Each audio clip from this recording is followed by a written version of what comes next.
देश की राजधानी का तापमान बेहद डाउन है, लेकिन यहाँ पे जो राजनीति है बिल्कुल चरम सीमा पर है। जिस तरह से ईडी की कार्रवाई और उसकी कार्रवाई पर आरोप लग रहा है, ऐसे कहा जा रहा है कि ईडी पर राजनीति हो रही है या राजनीति से प्रेरित होकर ईडी काम कर रही है। कई तरह के विवाद चल रहे हैं देश की राजधानी दिल्ली में। एक तरफ ईडी अपने कार्रवाई के नाम पर पे लगातार आम आदमी पार्टी के नेताओं के पास जा रही है, केजरीवाल को समन दे रही है, और वहीं दूसरी तरफ क्राइम ब्रांच की टीम वो भी जा रही है और इसको लेकर के दोनों ही तरफ से आरोप प्रत्यारोप का दौर चल रहा है। बहरहाल ताज़ा मामला ये है कि आम आदमी पार्टी के नेता आतिशी ने ईडी के खिलाफ जो खुलासा किया है उसमें ये कहा है कि ईडी ने जो कोर्ट में वीडियो जो सबमिट किए हैं वो सुप्रीम कोर्ट के आदेश का वायलेशन करती है, क्योंकि उस वीडियो में ऑडियो नहीं है।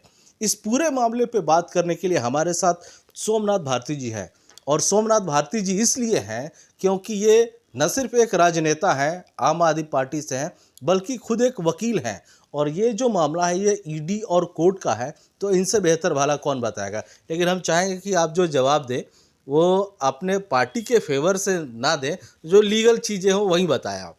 सबसे पहले तो जो आज खुलासा किया है आतिशी जी ने कि जो एविडेंस जो दे रही है ईडी वो सुप्रीम कोर्ट का वायलेशन है, तो मुझे बस ये जानना है पहले कि ये उनके पास इस वीडियो का पता कैसे लगा और वायलेशन है या नहीं, प्रक्रिया क्या होती है इसकी।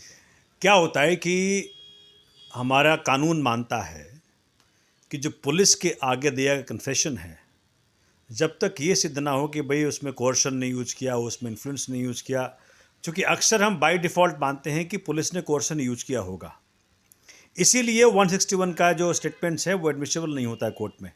दैट इज़ वाई वो 164 का स्टेटमेंट फिर कराया जाता है कोर्ट के अंदर। तो Paramvir Singh Saini versus Baljit Singh and others एक केस था सुप्रीम कोर्ट का, उसमें उन्होंने जजमेंट दिया कि जब भी कोई इन्वेस्टिगेशन हो इंक्लूडिंग ईडी एंड सीबीआई, तो उसका ऑडियो वीडियो रिकॉर्डिंग हो। क्यों? क्योंकि जो स्टेटमेंट्स उसके बाद कोर्ट में सबमिट करेगी पुलिस या ईडी या सीबीआई, वो सेम हो जो कि एक्यूज ने, को एक्यूज ने, विटनेस ने कोर्ट में इन्वेस्टिगेशन में दिया हो, जांच के दौरान दिया हो। ये है लॉ। तो जब ये कोर्ट में, ईडी वाले कोर्ट में जब मामला जो चल रहा था, तो उसमें जो स्टेटमेंट दिया गया, तो एक एक्यूज ने कहा कि साहब ये तो हमने कहा ही नहीं। ये कहाँ कहा? ये आपने सुना या आपसे कहा? किससे कहा? ये कोर्ट के अंदर, नागपाल जी के कोर्ट में कहा गया ये कि स्टेटमेंट मैंने दिया ही नहीं।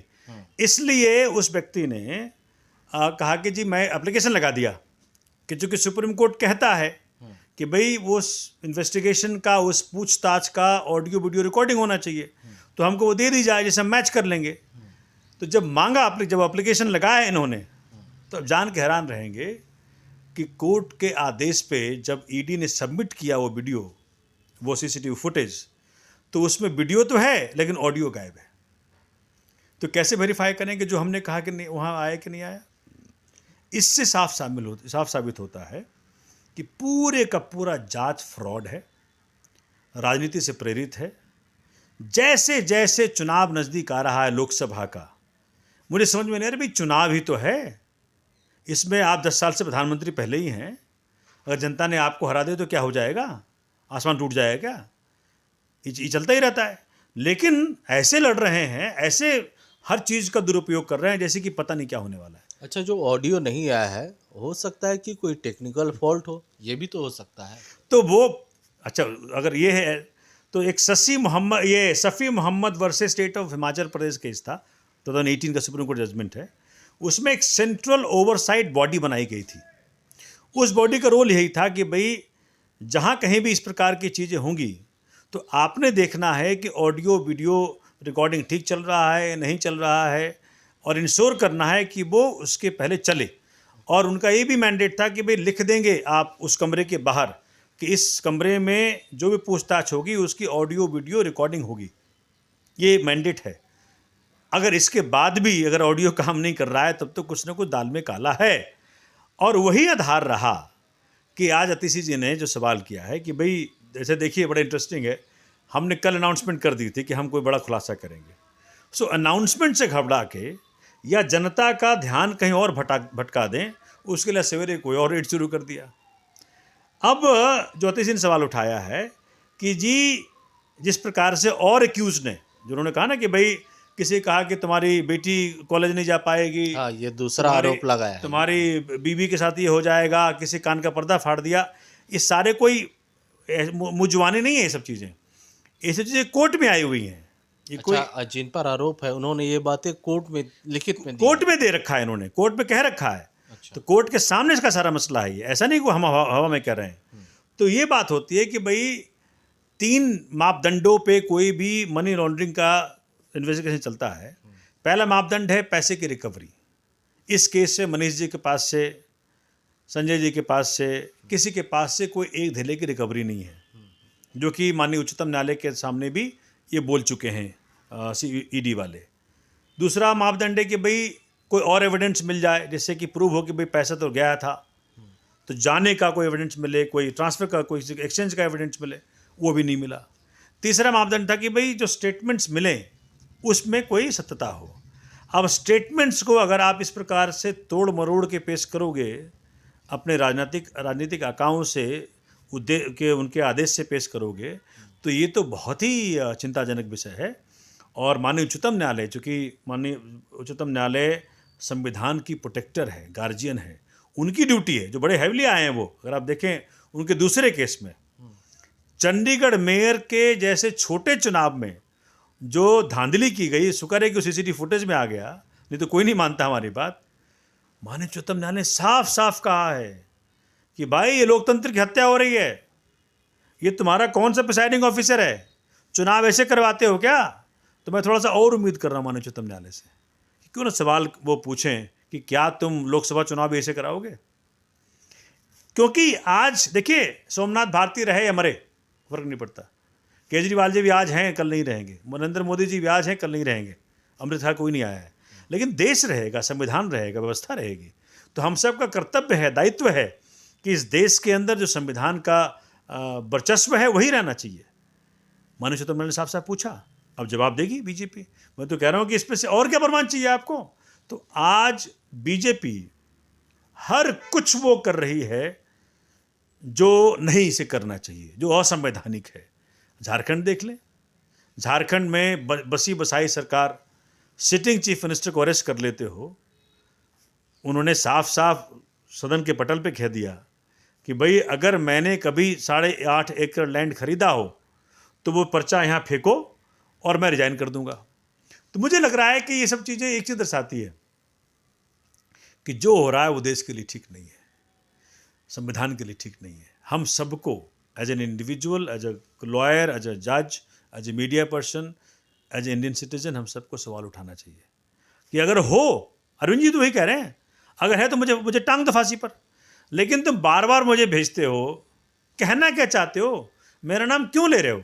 आप कह रहे हैं सवाल उठाना चाहिए, और आज आप लोगों ने जो खुलासा किया है, इसके बाद से ईडी आप लोगों के खिलाफ भी कार्रवाई करने की बात कर रही है देखिए, इस आरोप पर। वो ईडी तो जो यार आप छोड़िए, ये तो बाकायदा एडमिशन है। अगर एक एक्यूज ने कोर्ट में एप्लीकेशन मूव किया और जवाब में ईडी ने कोर्ट में जो फुटेज पेश किया है, उस फुटेज में अगर ऑडियो नहीं है तो ये तो फैक्ट है ना। हम कोई थोड़ी एलिगेशन लगा रहे हैं, हम ये कह रहे हैं कि इसी आधार पे बाकी और एक्यूज्ड का, बाकी और विटनेसेस का भी ऑडियो वीडियो निकाला जाए, उससे मैच कराया जाए, जिससे मालूम पड़े कि ये जो धांधलेबाजी है, ये जो घोटालेबाजी है ईडी जांच की, उसमें कहाँ तक घोटाला हुआ है। तो यानी आपका ये कहना है कि ये घोटाले की जांच नहीं कर रही, जांच में ही घोटाला है। ये जांच ही घोटाला है, और घोटाला ये है जांच की, मतलब बेसिकली एक बकरी को लेके खूब पीटो, तुम शेर हो, तुम शेर हो, तुम शेर हो, या शेर को पकड़ लो और बोलो बकरी हो, बकरी हो। ये चल रहा है काम। तो ईडी का वो ड्यूटी लगाया बीजेपी ने कि तुम राजनीतिक जो हमारे विरोधी हैं उनको राजी करो, या तो बीजेपी में आ जाए, या फिर उनके ऊपर इस प्रकार से इल्ज़ाम लगाओ कि वो अपने उलझन में फंसे रहें, और जो लोकसभा का चुनाव है, जो उनको तैयारी करनी है, वो तैयारी न कर पाएँ।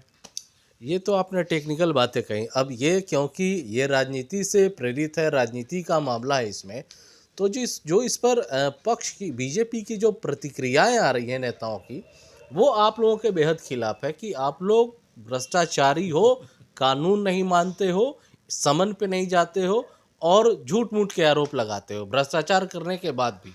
बताइए, इस देश में इतिहास है, एक साल एक उप मुख्यमंत्री शिक्षा मंत्री जिसने इस देश का नाम पूरे विश्व में रोशन किया, वो व्यक्ति जेल में है। आपके पास दिलेवर का सबूत नहीं है। मैं मतलब आंखों में आंसू आ जाता है जब सोचता हूँ इस बात को।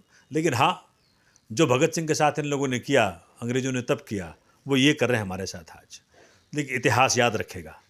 आज ये है कि भाजपा किस मुंह से कह रही है। 70,000 करोड़ का इल्जाम माननीय मोदी जी ने खुद लगाया अजित पवार पर, खुद बात की, और 2 दिन बाद बीजेपी में आ गया तो धुल के खत्म हो गया। छगन भुजबल 1 साल जेल में रहे मनी लॉन्ड्रिंग के केस में, और जैसे भाजपा ज्वाइन कर लिया, उनकी फाइल गुम हो गई, वो जेल से बाहर आ गए। ऐसे अनेकों उदाहरण हैं। शुभेंदु अधिकारी का उदाहरण है, हेमंत बिस्वा शर्मा का उदाहरण है। इनके ऊपर तो करप्शन के बुकलेट निकाली थी बीजेपी ने। तो इनका क्या होगा? तो साफ साफ दिख रहा है। देखो, हाथ गंगा वारसी क्या, अगर एक तरफ जिन लोगों ने भाजपा ज्वाइन कर ली उन्हें करप्शन केसेस बंद हो गए, दूसरी तरफ वो लोग हैं जिनके खिलाफ आपके पास सबूत नहीं और जेल में हैं, तो हम क्या माने, जनता क्या माने? लॉजिक तो यही कहती है। तो एक चीज़ ये भी है कि समन में आप लोग इसलिए, केजरीवाल जी इसलिए नहीं जा रहे हैं क्योंकि आप लोग भी बोलते हो और बीजेपी के लोग ही बोलती हैं कि उन्हें गिरफ्तार कर लिया जाएगा, इसलिए नहीं जाते हैं। बट सर, आप तो वकील हैं। पीएमएलए एक्ट ये नहीं कहता कि जो कोई इन्वेस्टिगेशन ज्वाइन करेगा उसकी गिरफ्तारी होगी ही होगी। पूछताछ भी तो हो सकता है, पूछताछ के बाद वापस आ सकते हैं। तो इतनी घबराहट क्यों है? घबराहट इसलिए, घबराहट नहीं है। बेसिकली क्या है, हम नहीं चाहते कि इनके लिए लोकसभा चुनाव वॉकओवर हो जाए। अगर सभी, मतलब आप एक काम करें ना, 2 महीने के बाद बुला लें, लोकसभा चुनाव के बाद बुला लें, हम आ जाएंगे। उसके बाद तो फिर विधानसभा आ जाएगी। ना, हम तो कह रहे हैं इनको सारा लोकसभा में हारेंगे, ये सुनिश्चित है। तो लोकसभा ये चाहते हैं कि हमारी वॉकओवर हो जाए, सब नेताओं को जेल में बंद कर दो, फिर कौन कौन करेगा प्रचार, कौन बोले इनके खिलाफ, कौन इनकी पोल खोलेगा, ये चाहते हैं। पीएमएलए एक ऐसा कानून है जहाँ की एक जो टाडा का प्रोविज़न था, अगर आपको याद होगा, जिसमें कि संजय दत्त फंसे थे, कि भैया तुम दोषी हो। कानून क्या कहता है? कानून कहता है कि वो कोई व्यक्ति तब तक दोषी नहीं है जब तक ये बात सिद्ध नहीं हो जाए। पीएमएलए एक ऐसा कानून है टाडा की तरह कि भाई तुमको दोषी मान लेते हैं, तुम अपने आप को निर्दोष साबित करो। इस प्रकार का कानून है। तो अब प्रूव करते रहिए कोर्ट में। अब मैंने करप्शन नहीं किया, ये मैं कैसे प्रूव करूं? मैंने करप्शन किया, तुम प्रूव करोगे? तो ये बड़ा इस प्रकार का पेचीदा कानून बन गया है ये। और ख़ास करके इसमें सुप्रीम कोर्ट का जो एक जजमेंट आ गया, उसके बाद और मुसीबत क्रिएट हो गई। तो क्या है कि जब तक, अच्छा, ये पीएमएलए कानून उनके उसमें भी है, उनको रिव्यू करना है माननीय उच्चतम न्यायालय को। वो जल्दी से कर ले तो अच्छा रहेगा, नहीं तो इस प्रकार चलता रहेगा धंधा। तो मैं कह रहा हूँ कि आज उसी का फ़ायदा उठा रहे हैं ये, कि पीएमएलए में किसी को अरेस्ट कर लो, उसको बेल मिलना मुश्किल है। बेल नहीं मिलेगा, चुनाव निकल जाएगा इनका लोकसभा का। ये सारे प्लानिंग उनकी वो है। हम तो कह रहे हैं कि आप सब कुछ पोस्टपोन कर दो, लोकसभा चुनाव के बाद कर लेगा। अच्छा, पोस्टपोन करने की बात कर रहे हैं। ईडी तो अब कोर्ट चली गई, अब तो देख लिया समन के बाद तो ये आ नहीं रहे हैं, अब सीधा कोर्ट का ही रास्ता अपनाओ। तो एज ए वकील क्या मानते हैं, अब उनका क्या स्टेप होगा, अब वो क्या कदम, उनका जो अगला कदम होगा वो किस तरह से होगा? देखिए, अब कोर्ट में गए नहीं, कोर्ट का क्या जजमेंट आता है, जो कि मैं तो बोल नहीं सकता कोर्ट के जजमेंट के खिलाफ। तो जो जजमेंट जो आएगा हम वेट कर रहे हैं, चूँकि इस देश में वो भी जजेज हैं जो कि बिल्कुल अपराइट, ऑनेस्ट, ट्रुथफुल हैं। तो इसलिए हम सब बिल्कुल नेगेटिव ना रहें। परमात्मा सब देख रहा है, नहीं तो परमात्मा ना देखता होता तो चंडीगढ़ में मेयर का चुनाव जो इन्होंने छीनने का प्रयत्न किया, लोकतंत्र की हत्या करने का प्रयत्न किया, नहीं तो वो सीसीटीवी रिकॉर्ड होता। तो सीसीटीवी, इनके परमात्मा भी खेल खेल रहा है, भगवान श्री राम भी खेल खेल रहे हैं। भगवान श्री राम चाहते हैं कि लोग दोबारा नहीं आए, इसलिए सब कुछ समय निर्धारित कर देगा। ज़्यादा अकड़ में आने की जरूरत नहीं है। भगवान राम आपके साथ हैं या उनके साथ हैं? मंदिर तो वो बना रहे हैं। आधा अधूरा मंदिर बना के और भगवान श्री राम के नाम पर राजनीति कर रहे हैं, और कर क्या रहे हैं? भगवान श्री राम के आदर्शों पर अगर चलते होते तो कहीं और होते, ये तो भारत का नाम कहीं और होता। देखिए, 10 साल में शासन करने के बाद इनके पास रहना चाहिए था कि हमने कितने रोज़गार दिए, हमने कितने स्कूल खोले, कितने अस्पताल खोले, कितने इंडस्ट्रीज़ खोले। ये सब तो कुछ गिनाने को है नहीं। कल माननीय प्रधानमंत्री ने, कल तो पार्लियामेंट में बताए थे कितना कितना वो चीज़ तो बनाया सबको है। पता है कि कहाँ क्या क्या बताया था, किस प्रकार की भाषा उन्होंने उपयोग किया। मर्यादा होती है। पीएम मतलब भाजपा के ही प्रधानमंत्री थे माननीय अटल बिहारी वाजपेयी जी। हम लोग आज तक उनका नाम लेते हैं। हर चीज़ की मर्यादा होती है। आज परमात्मा ने उनको फुल मेजॉरिटी से इतना बड़ा देश सौंप रखा है। इसमें मर्यादा से अगर सब कुछ करते तो इनका नाम इतिहास में किसी और रूप में लिखा जाता। जी चलिए, तो ये थे सोमनाथ भारती, जिन्होंने मौजूदा राजनीति जो चल रही है दिल्ली में और जो ईडी की कार्रवाई चल रही है, इन सभी बातों पर साफ साफ कहा कि आम आदमी पार्टी बिल्कुल निर्दोष है, इनके खिलाफ इसकी जा रही है, कार्रवाई की जा रही है। साथ ही साथ एक और बड़ी बात कही, भगवान राम सब देख रहे हैं, परमात्मा इंसाफ करेंगे और भला इनका भी होगा। बहरहाल देखना ये होगा कि भगवान, जनता और ईडी, सीबीआई, ये जितनी भी एजेंसियां हैं, जितने भी ये राजनीति चल रहा है, राजनीति में किस कदर को दिल्ली की राजनीति जाएगी, ये बस कुछ ही दिनों में पता लग जाएगा। अमरदीप कुमार, दिल्ली तक।